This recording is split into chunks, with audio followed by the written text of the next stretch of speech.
walang mahirap. Ang madali lang talaga umeba. Nako, kung gusto mo talagang maging affiliate, umpisahan mo na. Huwag mong isiping mahirap. Ano ka ba?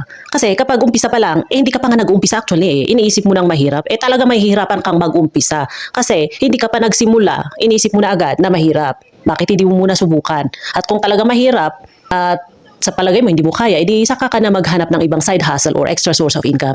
Ang kagandahan kasi ng affiliate marketing, pwede siyang maging passive income. So para kang ano lang, farmer na nagtatanim ng mga fruit-bearing trees or nagtatanim ng mga gulay or crops na i-harvest mo after 6 months or 1 year. At saka maganda ang affiliate, oo, kasi papetiks-petiks lang. Oh, charot. O, ang kagandahan kasi nito, maganda ito sa mga estudyante, sa mga especially sa aming mga housewife and stay-at-home mom. Kung talagang hindi ka pwedeng lumabas para magtrabaho, maganda yung affiliate marketing business. And kapag estudyante ka naman, mas maganda yung affiliate na parang part-time mo kasi hindi ka masyadong mapapagod physically, hindi ka mamamasahe, pupunta sa kung saan ka pwedeng mag-part-time. At least sa affiliate, pagkagaling mo ng school, pwede mong gawin sa bahay. Diba?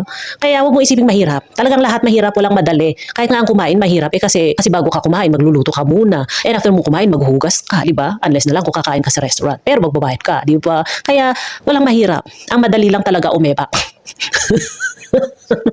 Pero wag ka, mahihirapan ka rin kung minsan umebak, lalo na kung ano, constipated ka, kaya walang madali. Ikaw naman.